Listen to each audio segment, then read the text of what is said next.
Hey, you, I need you to hit the subscribe button below.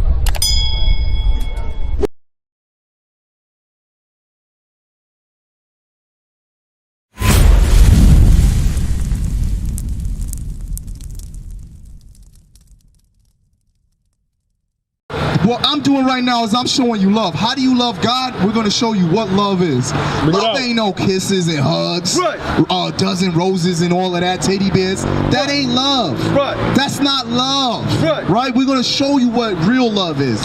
For this is the love of God, that we keep His commandments. If you really love God, God don't care about what you saying out your mouth. God cares about your actions. A lot of people is going to be condemned and burned in a lake of fire and judged severe penalties. A severe judgment for what? For their intentions. It's your actions that count. This is love right here. That you keep His commandments, that you do what? That you do His commandments. You put it in action, right? And His commandments are not grievous. His what? And His commandments are not grievous. When it's going into grievous, that means it ain't a hard thing to do. That ain't hard at all to actually love and serve God. Right? So if you truly love God, if you love God like how you say you do, if you're a follower of Christ, you're going to do everything in your power to put them cigarettes down. You're going to do everything in your power to do what? To wear the righteous apparel. Why? Because when you rock the unrighteous apparel, when you smoking the cigarettes, when you wilding out, when you breaking God's commandments, the penalty is on you, but it's a generational curses that we're receiving. When the younger women see you in sin, they say to themselves, it's okay for me to be in sin. Let's go to Titus 2. Because as older women, these are things that we got to teach the younger women. I was online the other day, and I saw a young woman that's a rapper, right? She got on Instagram, and she said, I only F with drug dealers, and I only deal with killers. She said, if you ain't bodied 10 people, I'm not dating you. I'm not dealing with you. That's the example that our younger women have. She only dates murderers. She only dates drug dealers, rappers, and killers. I don't even date niggas, bro. That's number one. But if you was acting like you living like that, you know, somebody caught a body, it's a certain amount that you gotta have in order to be my boyfriend. I ain't just dating niggas. You see what I'm saying? So Wendy Williams and all the rest of the blogs had it up. That's not what I meant. I meant if I with you and you living like that and you got on your belt, you better have a certain amount to me. Because if you don't got a certain amount of I can't take you serious because I'm really out here niggas with bodies. That's it. And if it get time, you know, like, my niggas go to war with me. So if you ain't caught enough bodies and you ain't mentally there, you cannot me. I want a nigga that when it come down to it, you better be ready to click, clap, pow, the That's it. It's not rocket science. And you don't have to me. I'm cool. Cause I don't even with niggas. I don't even with y'all. That's just setting the bar. Like, now I need a nigga with 10 bodies. Now since niggas is dragging it, you gotta have 10 bodies. A lot of y'all niggas got 10 bodies. So guess what that means? Guess who ain't Asian? Y'all. The young women that's preteens, teenagers, that's the example that they have. Why? Because our older women don't got righteous examples set forth for them. So you got to be the light to the younger women and show them the way. Show them that there's benefits to keeping the commandments. Let's see what the older women got to do. We're going to go to Titus 2 and we're going to see what is the example that we should set forth for the younger women. Because that's wild when you think about it. This is a rapper that has many followers. Thousands of people follow her. That's what she said on the internet. And she wasn't talking about body. The body she was talking about is death. What she say is you gotta kill at least 10 people to be with her. So what is the younger women gonna do? They're gonna have that same mentality. And they're not talking about you gotta kill 10 Chinese folks, 10 white people. And we're not saying to kill nobody. But what we're saying is, what she's saying is you gotta kill 10 black men to be with her. That's crazy. Right. That's madness. Right. That's a wicked. That is what we was reading in Ephesians 6. Right. That's the principalities, the darkness that we're fighting against. That's right. Let's see the righteous example that we got to set forth for the younger women. Titus chapter 2 and verse 3. Bring it out. The aged woman. That's you. If you got kids, Yeah. you're an aged woman right there off the top. If you got kids and you're teaching younger women, younger men, and you're raising them up, you're an aged woman, right? So it says that the aged women do what? Likewise, that they be in behavior as becometh holiness. Right, read. Not false accusers. Right. Not giving too much wine. So our women should not be out there getting drunk. Right. Wild drunk in the streets like we see a lot of nights when we come out here Right. and we preach the word. Bring it out. A lot of our women's are like, you can drink, but once you get drunk and Right. intoxicated, Right. you're given to too much wine. That's right. These are things that we ought not to do, right, Reed? Teachers of good things. What? So the aged women gotta be teachers of good things. Right. What's good though? What is a good thing that we teach the younger women? What would you say? How is the younger women gonna have respect? You said some of the things that we should teach the younger women is to have respect for themselves, right? How are we going to teach the younger women to have respect for themselves if we're destroying if we don't respect ourselves? We know you don't respect yourself enough to quit smoking the cigarettes. Right. And I'm not saying that to be disrespectful. Right. I'm not saying that to be mean. Right. I'm not saying that in any kind of malicious way, but we know that you don't respect yourself because you're killing yourself slowly. So you said you don't agree? I told you I smoke 30 cigarettes a day. All right. Now I smoke 10. I'm breaking it down. So you smoke 30 cigarettes a day and now you smoke 10. The Lord knows if I quit. All praises to the Most High God that you're going lower and lower till you quit. But yet and still, it's still killing yourself. It's still self-harm. That's not a form of respect. I'm just being real with you. That's all. And I know it sounds kind of rough. I know that sounds tough, tough saying, but you don't respect yourself. You don't. And that's why you gotta quit smoke altogether. And that's a commendable thing. That's a very good thing that you're doing to smoke less. But what we're saying is to not sin no more, my sister. That's what we're saying. So we gotta teach the young women to respect themselves, to love themselves, right? To not smoke cigarettes, right? What else would you say are some good things that we gotta teach the younger women? Education. So we gotta teach them to be knowledgeable, right? Okay. What is knowledge? We're gonna get it. We're gonna go to Malachi 2 and 7, and we're gonna see what is the education that the older women gotta teach the younger women. The aged women gotta teach the unaged women. Let's see the knowledge, the education that needs to be laid out on the table. Malachi chapter 2 and verse 7. For the priest's lips shall keep knowledge, and they shall seek the law at his mouth. We gotta teach the laws of the Most High God. That's right. We gotta teach the younger women that they're not thoughts. Right. They're not jump offs. Right. They should not be living promiscuous lives. Right. But that they are Israelites. That's right. God's favorite, God's chosen princesses. So that's the education that we gotta teach. What? Right. The laws of God, modesty and shamefacedness. Right? What would you say, my sister, are some of the things that we gotta teach the younger women? What would you say? Teach them about God? All praises, that's right. So we're going to see, it says that we got to teach the younger women good things, right? Read. Verse 4. That they may teach the young women to be sober, to love their husbands, to love their children. So first, like how we went over earlier, Right. the respect, right? The self-respect. First, we got to learn how to respect ourselves. Right. First, we got to learn how to love ourselves. Right. Then we can be able to love our children. That's right.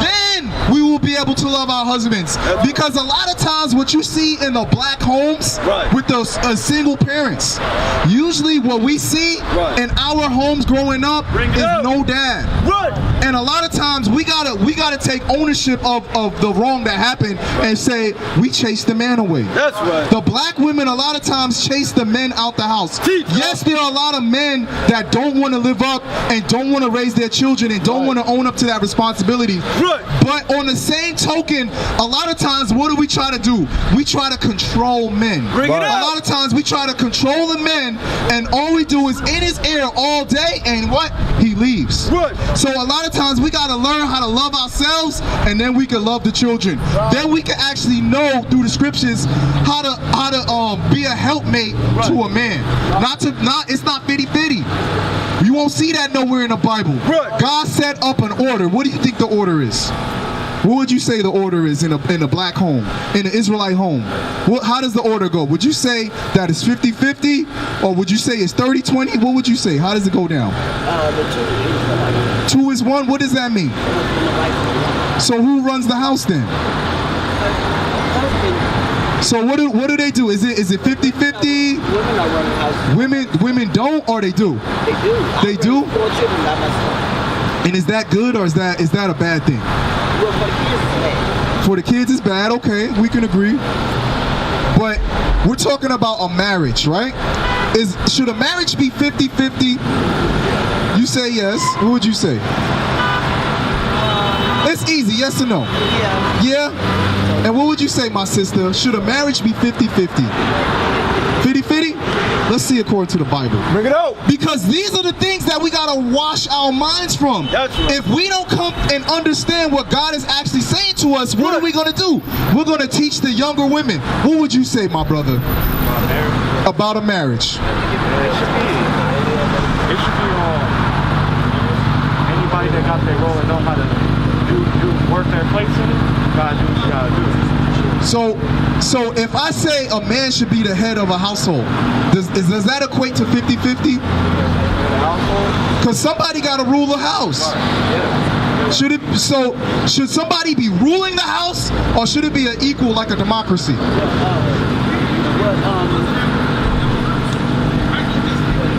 the Bible, they talk a lot about men. Let's show you right here. Hold on.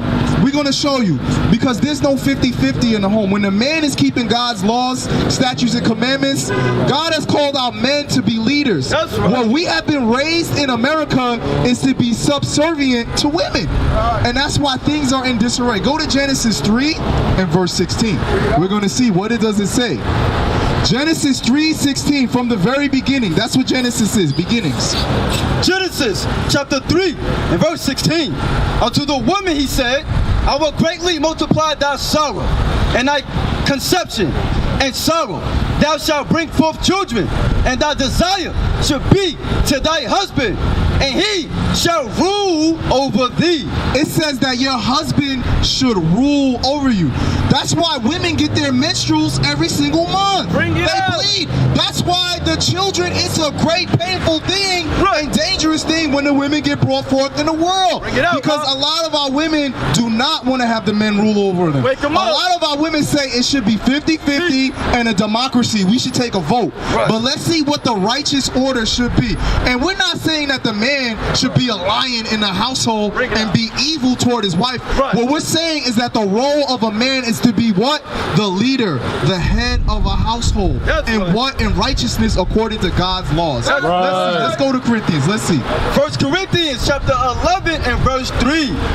But I will have you know that the head of every man is Christ. So every man has someone over them. It's not a free for all, right? It's not like everybody could do whatever they want. Right. Even Christ, our black Messiah, has a head, and that's God. That's the Most High God. Right. Christ has a head. I'm jumping the gun, but every man walking the earth has a head over him, and that's God. So every man has someone they have to answer to at the end of the day. And that's Jesus Christ, our black Messiah. That's right. Read it again. But I will have you know that the head of every man is Christ. Right, read. And the head of every woman is the man. So when we read in Genesis 3:16 that the man is going to rule over the woman and her desire is to be ruled over. Her desire is to have a man leading her in righteousness. It says that the head of every man is Christ. Right. The head of every woman is the man. That's Because right. a lot of people say, well, Jesus Christ is my husband. No, he ain't. Jesus Christ is not your husband. He's not dealing with our women like that. He's dealing out. with the man. Right. God set forth an order, a biblical order. Right. So it's not 50-50. It's not a democracy, right? This is how God set things forth, right? Read. Is the man, and the head of Christ is God. So Christ has a head, that's God, right? The man has a head, that's Christ. The women have a head, that's the man. Right. And the women rule over the children. That's right. That's when you have a righteous household keeping God's laws and everything is in order. Right. But when you step outside of that, what do you get? Isaiah 3:12. Bring it out. This is what we have been handed down to us in America. A lot of us, myself included, we have been raised in single parent households. And this is what the Bible says about single parent households. Isaiah chapter 3 verse 12. Bring it out. As for my people, children are their oppressors. Our children are oppressing us because today in 2020, it a up. lot of our women, we do what? We do everything wicked and idolatrous to what? To please the children. Bring it That's up. why we got Halloween. Right. That's why we got Thanksgiving. That's why we got Christmas. All of those are not biblical holidays. All of those holidays that I just said are pagan holidays. That's And the number one reason black folk keep those holidays is what? They say, yeah, I know Thanksgiving, there was a genocide going on there. Right. Mad Native Americans died. Right. Yeah, I know Halloween is the day of the devil, but we do it anyways. Bring it out. Yeah, I know Christmas is pagan because Christ was never born on December 25th. Wake 'em up. But we do it why? We do it why?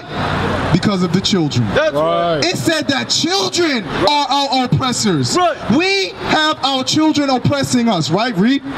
As for my people, children are their oppressors, and women rule over them. This is why you have a lot of single, like you said, my sister, the children get affected. Bring it out. So when are we going to rearrange things back into its rightful order?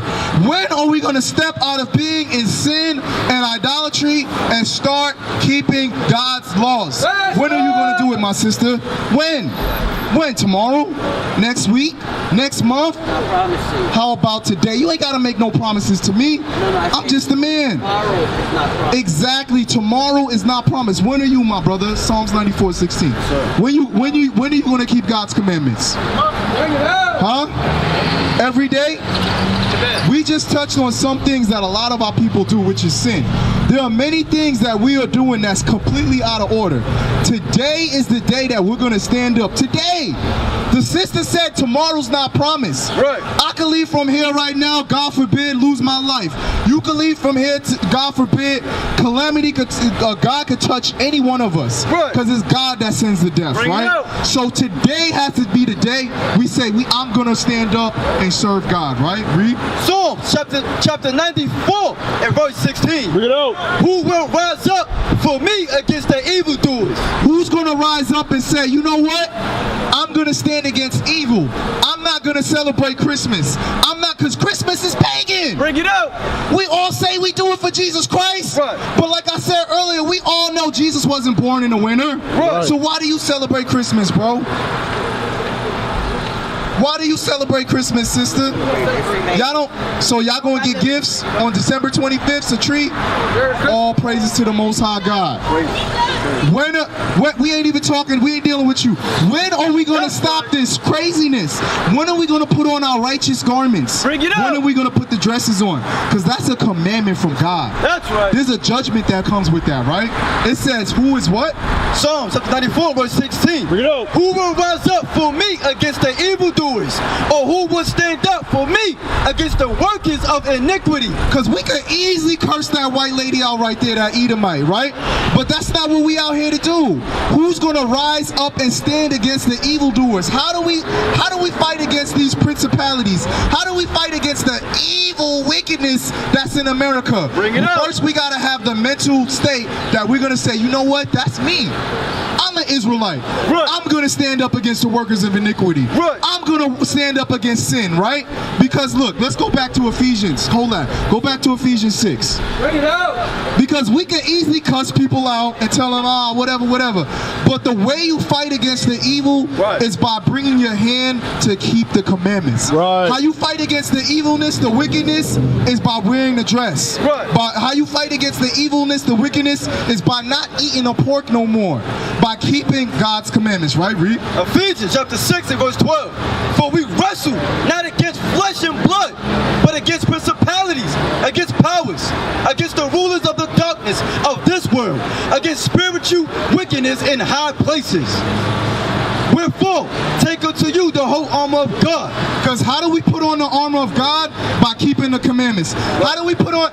Just by identifying who you are in the Bible alone. Right. You can put on the armor of God by saying my nationality is no longer black. Right. What the hell is black?